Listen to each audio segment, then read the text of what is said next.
Herkese merhaba arkadaşlar. Mike Tyson'ın son halini gördünüz mü bilmiyorum ama Mike Tyson'ın gerçekten son hali çok komik. Mike Tyson arı kostümü giyip dans edip şarkı söyledi. Efsane bir boksörün bu şekilde komik bir kostümü giymesi ve boks severlerin karşısına çıkması bir anda ilgi odağı oldu. Mike Tyson çok fazla beğeni aldı ve çok fazla merak edilen konu haline geldi. Mike Tyson'ın bu konuyla ilgili yaptığı açıklama şu şekilde. Bu kostüm içerisinde kendimi diyor çok çok iyi hissediyorum diyor ve açıklamasına şu şekilde devam ediyor. Ben gelmiş geçmiş en iyiyim. Ben gelmiş geçmiş en acımasız, en gaddar ve en acımasız şampiyonum diyor Mike Tyson. Yine devam ediyor. Beni durdurabilecek kimse yok. Lennox bir Fatih mi? Hayır. Ben Alexander'ım. O Alexander değil. Ben şimdiye kadarkilerin en iyisiyim. Hiç kimse bu kadar acımasız olmamıştı diyor Mike Tyson. Mike Tyson şu şekilde arkadaşlar. Yani Mike Tyson boksta, özellikle boks dünyasında en çok konuşulan boksörlerden bir tanesi oldu Muhammed Ali Clay'den sonra. Mike Tyson'ın özellikle de Evander Holyfield maçındaki o rakibinin kulağını ısırması sonrasında da gündem olmuştu ve yıllarca bu konuşuldu. Özellikle de boks deyince boks fanları hep bu konuyu konuşur. İşte Mike Tyson'ın işte rakibinin kulağını ısırdıktan sonra özellikle de boksu seven, boksu takip eden diğer insanların özellikle de boksla ilgili boksörler normal mi sorusuna gelince bence boksörler gayet normal ama bir yerde normal değil. Çünkü Mike Tyson efsane bir boksörün işte dünya şampiyonu, ağır siklet dünya şampiyonu bir boksörün bu şekilde bir komedyen gibi bir kıyafet giymesi ve videolar çekip atması gerçekten insanları hayrete düşürüyor ama şu bir gerçek arkadaşlar. Boksörler bir yerde normal. Çünkü boksörler istediği gibi davranan, istediği gibi hareket eden isimler. Kimseden çekinmeyen, korkmayan, kim ne der diye düşünmeyen isimler. Çünkü boksörler özgüveni çok yüksek. Yani bunu da zaman zaman örnek vereyim Tyson Fury'nin özellikle de bir stadyum dolusu boks taraftarının önüne işte kameraların arkasında gözüküyor özellikle tam çıkmadı ama işte boxer'la gözükmesi gerçekten hani boksörlerin özgüvenini buradan da anlayabilirsiniz. Tabi bu bir yerde bu hiç normal bir şey değil yani ama yine de boksörlerdeki bu özgüven özellikle de Muhammed Ali Clay'in özgüvenli konuşmaları yine Mike Tyson'ın şu an bile hala bu şekilde iddialı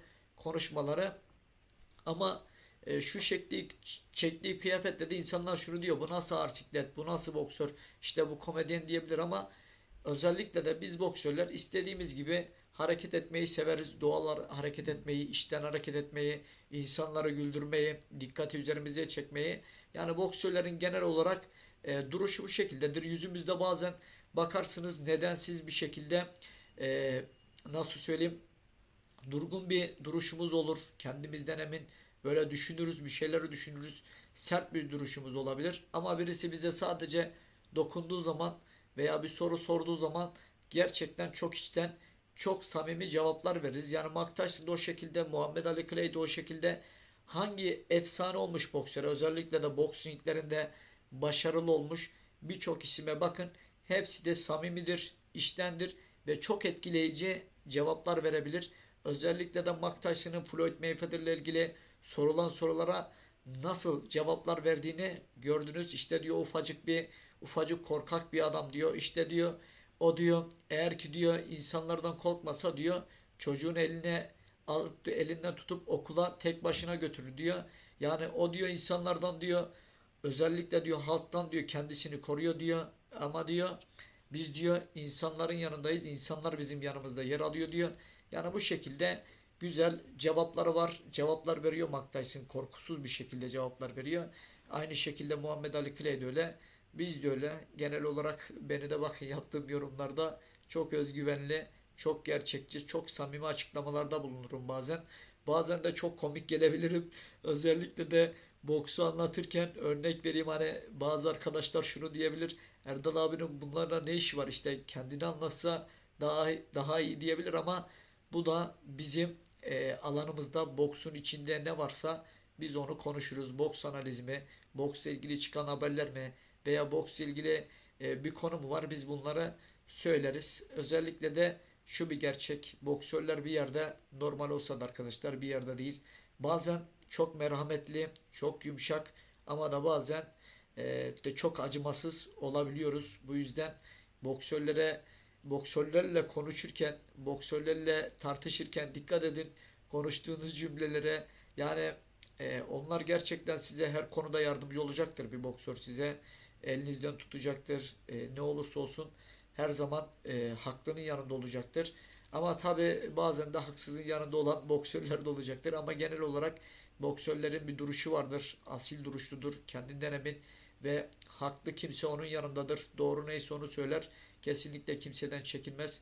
Örnek vereyim, kimseye yaranacağım diye genel olarak boksörlerin çoğu takla atmaz. Ama atanlar var mı dersen ne yazık ki var ama yapacak da bir şey yok. Herkes bir değil. Her boksör bir değil. Yani boksör zaten konuşmasıyla, yaptığı eylemlerle kendini efsane yapar. Bunlardan birisi Muhammed Ali Clay. Etkili konuşmalarıyla, sorulara verilen etkili cevaplarla bu zamana kadar Muhammed Ali Clay'in hiçbir zaman ismi ölmedi. Yıllar geçti, yine konuşuluyor. Hala konuşulacak. Sonra konuşulmaya yine devam edecek. Yine aynı şekilde Mike Tyson, özellikle de Muhammed Ali Clay'e olan o hayranlığı, o samimi dostluğu ve gerçekten onu bir yerde efsane yapmayı, efsane olmayı hak ettiğini düşünüyorum Muhammed Ali Clay ile o diyaloğu, o samimi sevgisi.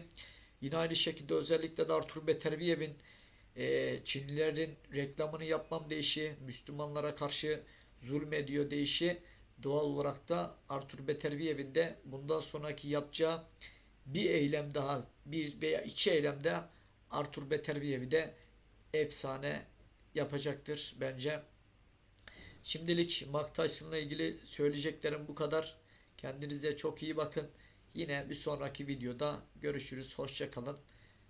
Güle güle arkadaşlar.